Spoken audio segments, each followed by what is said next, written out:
Pernahkah kamu memaksa kuat?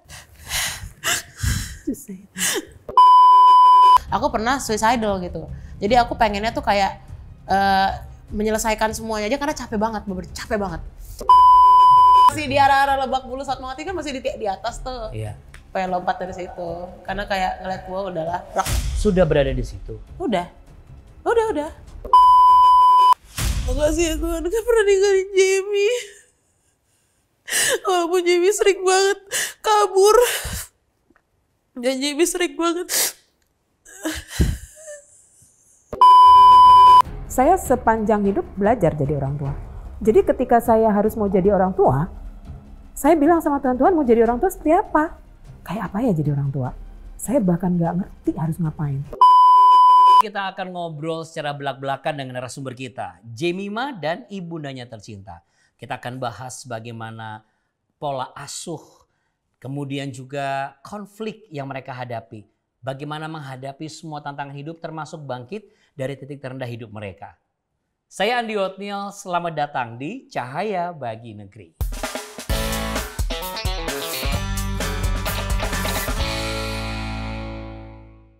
Aku jadi ingat nih. Ingat ada, sekarang katanya lagi viral ini. Ya lagunya Jemimah juga bagus ya. Tapi ini berkaitan dengan obrolan kita. Keras kepalaku sama denganmu, caraku marah, caraku tersenyum. Mas, bisa nggak nyanyi lagunya? Ingat nggak refnya? Keras kepalaku sama denganmu, caraku marah, caraku tersenyum. Nah, aku pengen Jemimah nyanyi itu, Mama Nika pandang Jemimah ngomong sama Mama pakai lagu itu. Keras kepalaku sama denganmu, caraku marah, caraku tersenyum. Pegang tangannya dong. Benar Mama. Setelah dia menjadi dewasa, jadi mulai besar, iya. Dan saya nggak bisa memungkiri bahwa kalau dia seperti itu pasti ada yang dicontoh.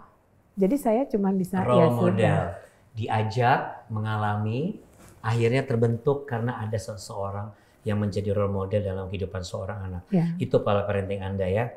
Ya, saya pikir kalau itu. Kalau bisa saya simpulkan ya apa yang Mama Nika. Karena itu nggak bisa dihindari. Maksudnya artinya gini, kita nggak mungkin bilang anak saya harus seperti buah tidak jatuh jauh dari pohonnya. Ya, buah jatuh tidak jauh dari pohon. Iya, kan nggak mungkin tiba-tiba yang di dekat pohon mangga yang jatuh duren, kan nggak mungkin gitu loh. Iya, iya. Ya kan nggak mungkin. Tiba-tiba jatuhnya bukan mangga tapi duren. That's not possible gitu. Makanya kita yang harus sebagai orang tua ya tentu harus hati-hati. Kemudian kita harus pahami bahwa itu akan terjadi. Nah kan sekarang kan gitu ya, kalau marah sedikit. Kan kalau tadi saya simpulkan gini, berarti Mama Nika sama Kak Jemimah ini kalau marah ya marah-marah benar gitu. Iya, batak ya? dan keras benar gitu. Iya. Kalau sekarang kan kalau keras sedikit udah langsung kayaknya kayak langsung gampang down, gampang apa. Mama Nika nih mengadopsi pola parenting seperti ini karena sudah memikirkan Jemimah akan menjadi generasi yang berbeda atau Mama Nika mengadopsi didikan orang tua zaman dulu. Saya dibesarkan itu dari keluarga yang sangat berbeda parentingnya. Role-nya itu benar-benar berbeda sekali. 180 derajat, sangat berbeda. Nah dari situ saya belajar bahwa untuk sekarang, terutama untuk era sekarang ya, itu model parenting seperti itu sama sekali nggak bisa. Berarti Mama Nika setuju kalau saya katakan yang namanya orang tua itu bakal jadi orang tua yang fair untuk anaknya kalau ia juga mau belajar jadi orang tua. Harus. Saya sepanjang hidup belajar jadi orang tua. Jadi ketika saya harus mau jadi orang tua, saya bilang sama Tuhan, mau jadi orang tua seperti apa? Kayak apa ya jadi orang tua? Saya bahkan nggak ngerti harus ngapain. Karena kan di luar sana banyak nih yang adopsi dari dulu dari opungmu aku begini, jadi kau pun harus begitu kan ibaratnya gitu kan. Dan banyak sekali contohnya, bukan hanya dari orang suku tertentu atau Tapanuli, kan saya dari Tapanuli, dari segala macam suku, tapi rata-rata memang orang tua mengadopsi itu dari dulu, udah deh saya taunya tuh begini karena dibesarkannya gitu. Iya, jadi memang role model yang paling bagus tuh adalah Tuhan sih. Tuhan. Itu udah paling bagus. Nggak ada lebih bagus dari itu. Karena ternyata setelah kita menjalaninya, ternyata Tuhan juga fleksibel loh sama kita. Tuhan juga begitu. Dia sangat fleksibel dan sangat, tapi hukumnya ya dan amin tidak bisa berubah. Tapi hukum dan janjinya ya dan amin ya. Begitu dia melakukan, begitu itu punya satu hubungan dengan Tuhan, kita tahu dia sangat fleksibel.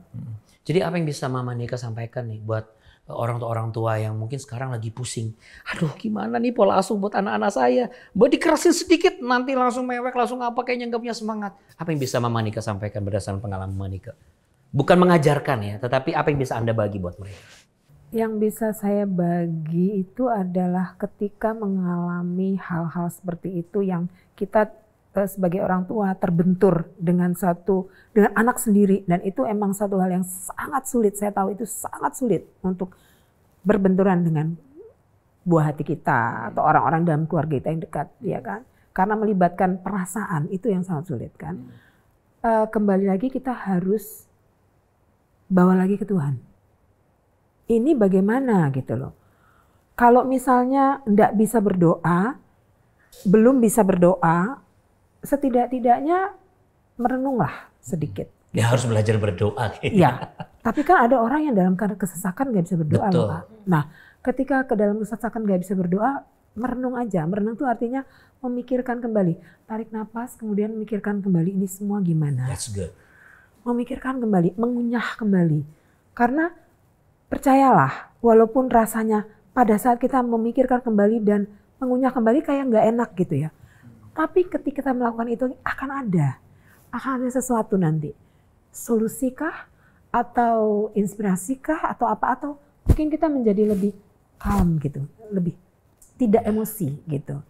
Nah, disitulah kita baru mulai lagi, kita mesti ngapain? Kita mungkin mulai bisa berdoa, ya kan? Mulai bisa tanya Tuhan, ini bagaimana gitu loh.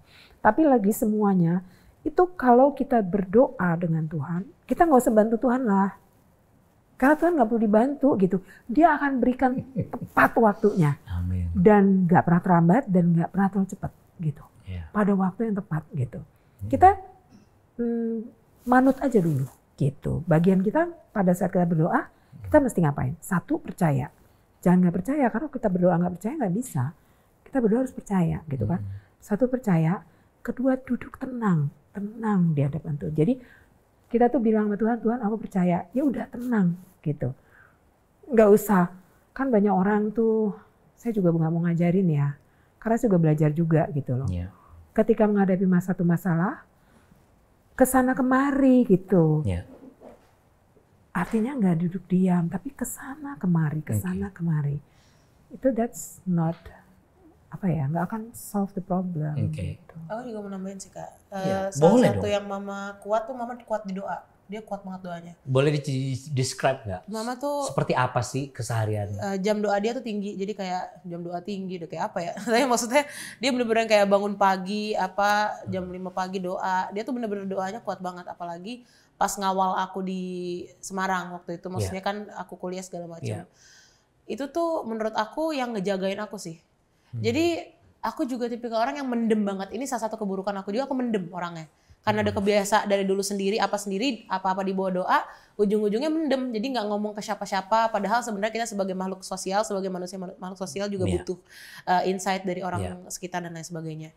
Ujung-ujungnya aku terlalu kalut sama kepala aku sendiri. Jadi aku sempat ada fase, Mama nggak tahu sih, tapi maksudnya Mama udah tahu sekarang. Pas fase itu Mama nggak tahu karena aku nggak cerita. Aku pernah suicidal gitu.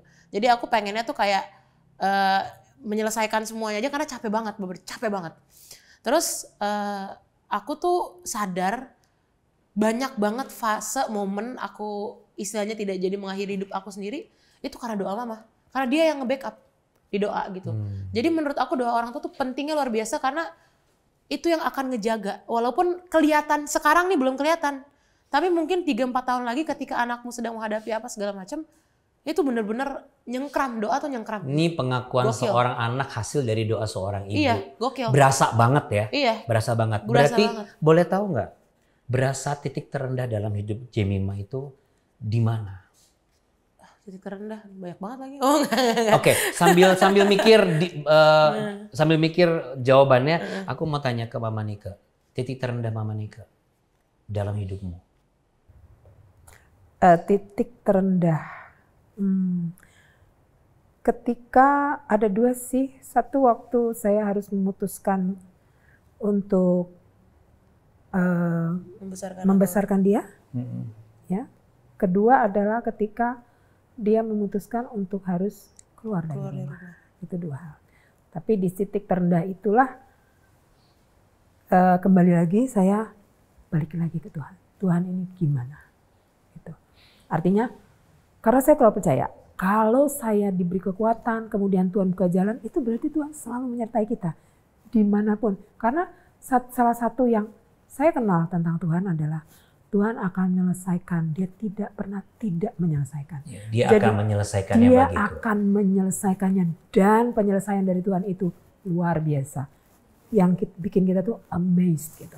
Yang oh ternyata gini ya Tuhan akhirnya gitu loh.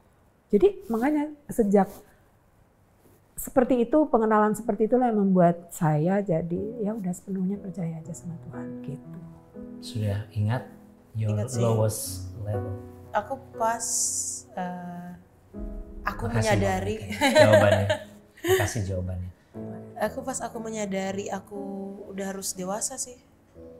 Tuh masuk ya. Jadi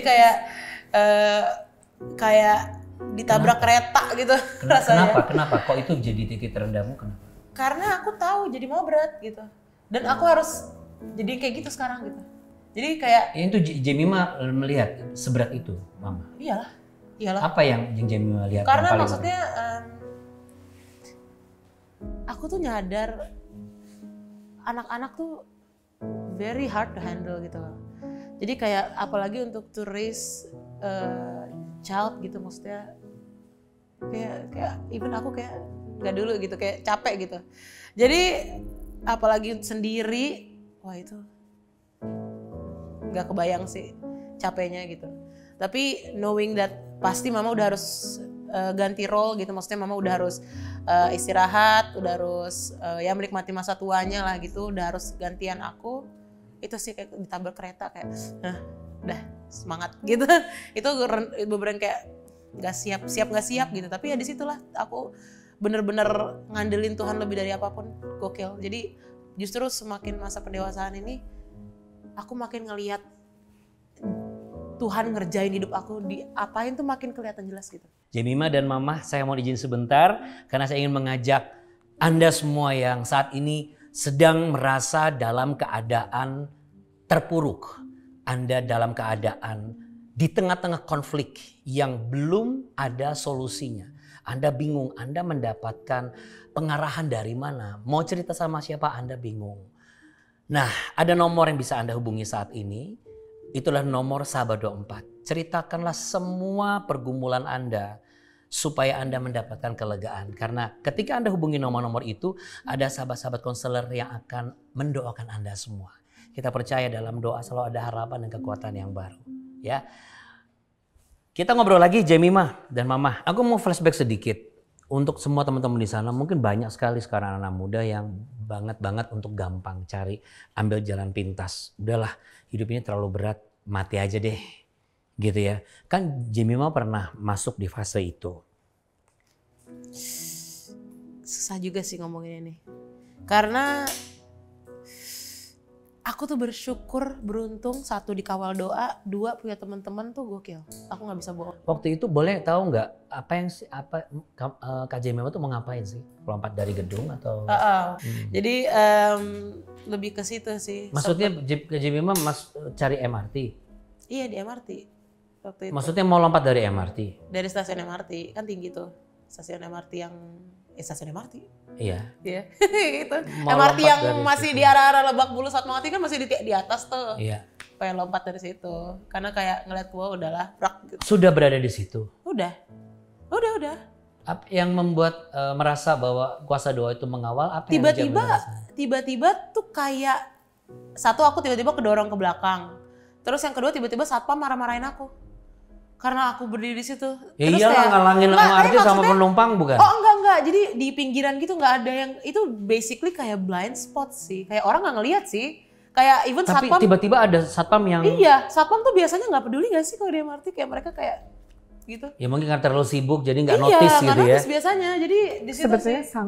sangat ini sih, satpam di MRT itu sangat. Oh iya, aware ya. Oh aku nggak nyadar sih. Tapi pada saat itu kayak di daerah situ sepi banget. Maksudnya kayak harusnya dia nggak di Berarti situ. persiapannya cukup matang dong. Memastikan tidak ada orang dan saya tidak mau diganggu dan saya harus mati pada saat itu. Iya. Terus kayak nggak bisa. Aku juga agak bingung. Tapi kayak ya udah. Ya udah itu. Apa karena Jemimah ingat semua kebaikan mama?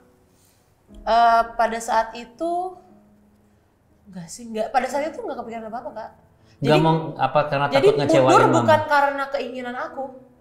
Tapi karena ada suatu bigger Supranatural power ya. yang ngedorong aku.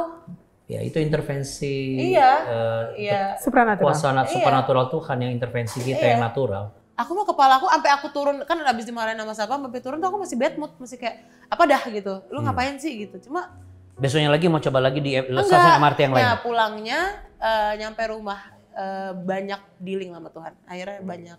Boleh tahu nggak? Maaf, ini agak sedikit kepo. Sedealing apa sih? Apa sih yang Kak Jemimah Itu mama nggak ada sih di rumah, kayak mama waktu itu lagi kantor sih. Iya. Jadi emang sendiri aku di rumah waktu Mungkin itu. kan banyak yang gue berdoa nih, cuman gue nggak tahu sih ngomong apa, dealing ngobrol sama Tuhan kayak gue orang gila. Iya, again aku bilang karena dari kecil aku dididik secara bisa dibilang banyak Intense, supernatural powers di kehidupan aku karena aku dari kecil mama udah taruh aku di environment yang roh banget gitu loh. Jadi banyak perasaan-perasaan atau yang aku tuh bisa rasa, bisa dengar, dan karunia yang Tuhan kasih dari aku kecil karena aku ada di environment seperti itu ya, yang membuat aku tuh bisa banyak ngelihat, banyak ngedengar, banyak ngerasa. Jadi ketika aku ngobrol sama Tuhan tuh both ways gitu. Jadi emang itu semua nggak instan. Itu ada dari aku kecil. Dan itu juga ada dari pola parenting Mama Nike yang Mama Nike terapkan sejak Jemimah kecil. Jadi itu semua memang sudah itu tumbuh besar setumbuh besar aku juga gitu. Jadi itu bener-bener by proses, nggak instan. Jadi kalau orang bilang kenapa mungkin mereka pas mereka baru umur 20 tahun mereka baru cari Tuhan dan mereka kayak ngerasa segala macam, ya karena emang panjang prosesnya.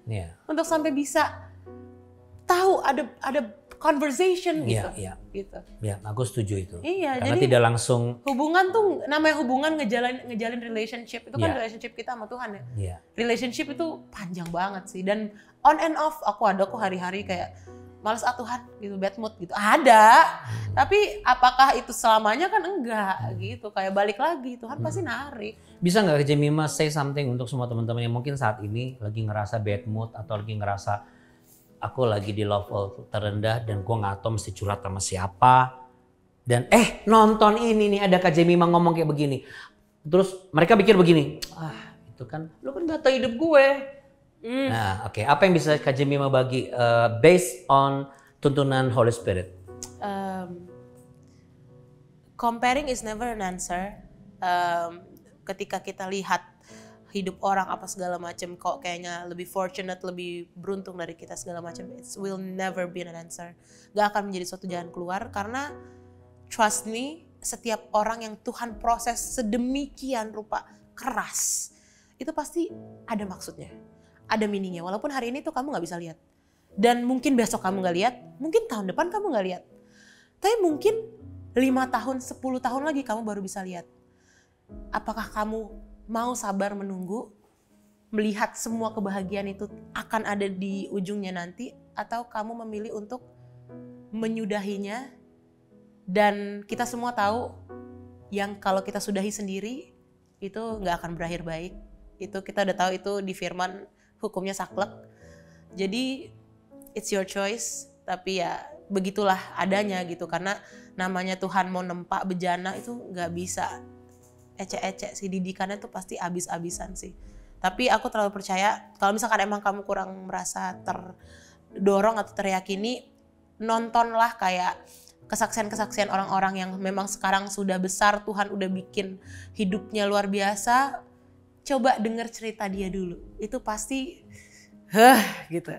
Jadi itu bisa jadi penguatan, dan sebenarnya ya semoga apa yang kita bicarakan di sini, kita diskusikan juga bisa jadi penguatan buat kamu, karena sayang sih kalau kamu dididik demikian rupa sama Tuhan tuh pasti di depannya luar biasa. Sayang banget sih. Wow, jadi ingat firman Tuhan, takut akan Tuhan dan mengenal yang Maha Kudus adalah pengertian. Ada begitu banyak Tuhan, tapi hanya satu nama Tuhan dan segala Tuhan, dan dialah Yesus Kristus.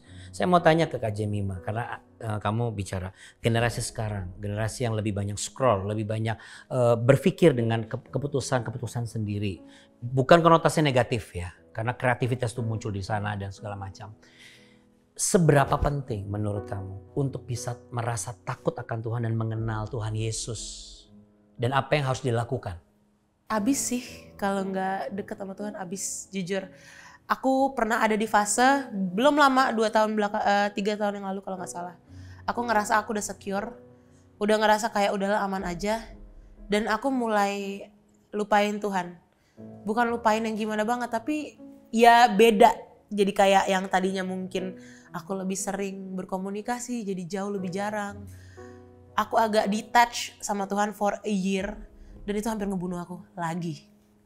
Jadi gak bisa sih. Walaupun mau gimana pun di musim apapun hidup kita, gak bisa lepas dari Tuhan. Karena ketika kamu sedikit aja lepas, bentar aja rencananya pengen kayak bentar aja deh Tuhan, ciao dulu, capek.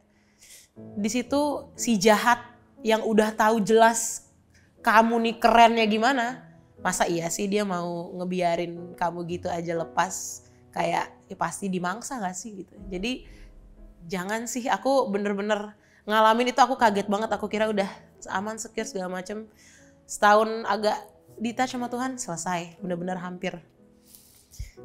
Gitu. Jadi ya jangan. Seberapa besar arti Tuhan Yesus? Now we're talking about Jesus. It's my father. It's my everything basically. Gak bisa aku kalau ngomongin Tuhan. Karena benar-benar di semua musim hidup aku lah, nggak bisa aku. Aku bahkan kayak kalau ngebayangin hidup tanpa Tuhan lagi takut banget. Aku benar-benar salah satu ketakutan terbesar aku selain aku yang tadi aku udah cerita. Aku takut banget kalau sampai Tuhan ngelepasin aku. Nggak kebayang aku gimana. Pernah menurut kamu Tuhan Yesus pernah berusaha melepas kamu, atau kamu yang justru sedikit merenggang dari Tuhan Yesus? Akulah yang ngerenggang pasti. Tuhan gak pernah ngelepasin aku. Cuma aku kalau ngebayangin itu aku takut banget. Jadi aku mendingan jangan deh. Ya. Jangan jauh-jauh. Serem banget dunia ini kalau kita gak jalan sama Tuhan, bener aku gak bohong. Ya. Aku pengen ajak Kak Jemima untuk merem sebentar. Untuk masuk ke dalam ruang hati Kak Jemima yang paling dalam, di satu ruangan yang benar-benar engkau menemukan kembali Jemima kecil di situ, dan engkau lihat semua hal, melewati semua hal, dan sampai kejadian tahun lalu, Kak Jemima bisa ngomong sekarang sama kita semua di sini, Jesus is my everything. Boleh Kak Jemima buka mata Kak Jemima sebentar? Boleh lihat ke kamera. Apa yang ada di isi hati Kak Jemima untuk Tuhan Yesus kalau Tuhan Yesus ada di hadapanmu saat ini? We need to know about that. From the deepest of your heart.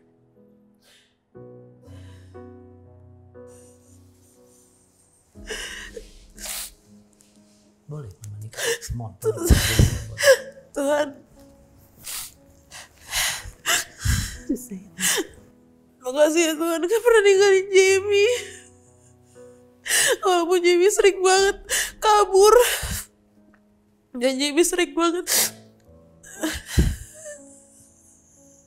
Tapi satu yang aku gak mau. Tolong jangan ambil roh Tuhan daripada Jamie. Jamie takut dan Jamie gak mau. Kalau sampai Jamie harus jalan sendiri. Jangan sampai Jamie ada di satu titik Jamie memilih untuk jalan sendiri, Jamie gak mau. Takut. Ada kesempatan untuk mengikat perjanjian kembali sama Tuhan Yesus. Mau kamu ambil kesempatan itu kalau dikasih? Aku selalu pasti Gak akan pernah, enggak lah. Selalu pasti renewal lagi perjanjian sama Tuhan. Ya. Berarti aku jadi diingatin satu firman Tuhan. Aku tahu seberapa dalam engkau sudah jatuh dan aku tahu segala jerih lelah.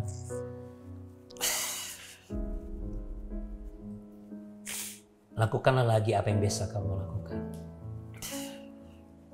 Temukan lagi kasih mula-mula. Your first love in Jesus Christ. Would you do that for him? Iyalah. Pastilah. Mama Nika, Jesus Christ is the answer. Jesus Christ as the father of Jemima and Jesus Christ as your husband. Ya, Yeah. Yesus Kristus. Terus saya menyebutnya dengan nama aslinya biasanya Yeshua Masiah. Yeah. Yeshua Masiah. Itu adalah benar-benar Tuhan. Dia adalah sungguh-sungguh Tuhan. Yeah. Dan tidak ada yang bisa menggantikan.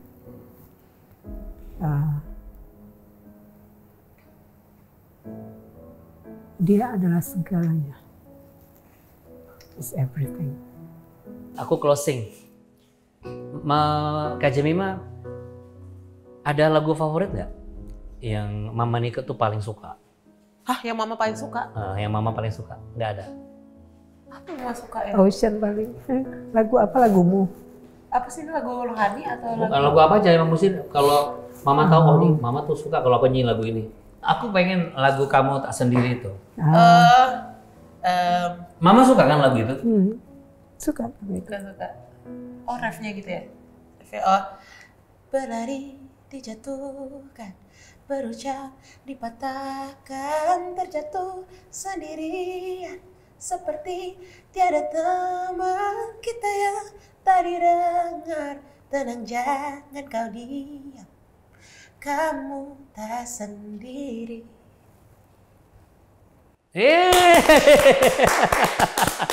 Kurang lama ya nyanyinya ya. Nah, baitnya apa sih baitnya? Baitnya panjang lagi, tapi yang paling aku suka ada liriknya ngomong, karena ini aku sih basically. Pernahkah kamu memaksa kuat walau hatimu terasa berat, banyak mimpi yang tak kunjung nyata. Oh, kamu tak sendiri. Gitu. Salah satu perjalanan hidup juga dari kecil. Saya percaya, saya setuju pendewasaan Kak Jemima itu belum selesai. Dan saya berdoa Kak Jemima, semakin banyak Kak Jemima jujur di hadapan Tuhan dan banyak cerita sama Mama. Di balik air matamu, aku berdoa akan ada permata-permata kebahagiaan yang Tuhan akan wujudkan.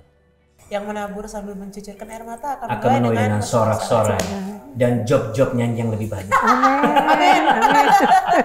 Amin. Amin segala itu. Amin ya. Ya puji Tuhan ya, tidak ada masa pensiun sekalipun. Amin. Pekerjaan itu pensiun. Yes. Karena Tuhan nggak pernah pensiun dalam kehidupan setiap orang tua yang mau belajar jadi orang tua. Ya. Saya rasa pembicaraan saya dengan Kak Jemima dan Mama Nika, Anda semua sudah bisa menyerap banyak hal. Bahwa ketika kita mendidik anak kita mendidik bukan berdasarkan pengetahuan dan wawasan kita atau berdasarkan pengalaman kita yang lampau dari orang tua kita yang dahulu. Tetapi kita mendidik berdasarkan kebenaran firman Tuhan yang mau kita pelajari. Betul, menjadi orang tua untuk anak kita. Kita harus mau belajar jadi orang tua. Dan kita harus belajar dari kebenaran firman Tuhan yang menjadi pondasi kehidupan kita pribadi maupun pondasi untuk anak-anak kita nanti. Dan sebagai anak, tanpa adanya orang tua, seorang anak tidak pernah ada. Karena orang tua pernah muda, yang muda belum menjadi tua. Setiap konflik yang ada antara hubungan orang tua dan anak adalah pendewasaan di kedua belah pihak. Baik si anak belajar semakin solid dan semakin memahami arti kehidupan ini. Dan orang tua semakin mensyukuri bahwa jerih lelah air mata yang sudah diinvestasikan menuai hasil, yaitu seorang anak memiliki wawasan dan memiliki pandangan yang bisa dipertimbangkan. Hal yang harus dilakukan adalah menarik diri. Di dalam diam tenang terletak kekuatanmu. Saya percaya ketika kita mengandalkan Tuhan, berserah penuh kepada Tuhan, dan berseru hanya memanggil namanya, maka Ia akan menyatakan kehadirannya. Mungkin bukan sekarang, mungkin bukan lagi 1-2 tahun, tetapi butuh kesabaran dan waktu untuk kita jalani sampai janji Tuhan itu digenapi. Terima kasih sudah bersama-sama dengan kami di Cahaya Bagi Negeri. Sampai jumpa di perbincangan selanjutnya. Tuhan Yesus memberkati. Kak Jemimah dan Mama Nika, terima kasih banyak. Terima kasih banyak, Kak. Ya, biar Kak Jemimah jadi cahaya buat generasi muda sekarang. Dan Mama Nika jadi cahaya juga buat setiap orang tua. Supaya semua narasumber di program ini untuk menjadi cahaya bagi negeri. Tuhan Yesus memberkati.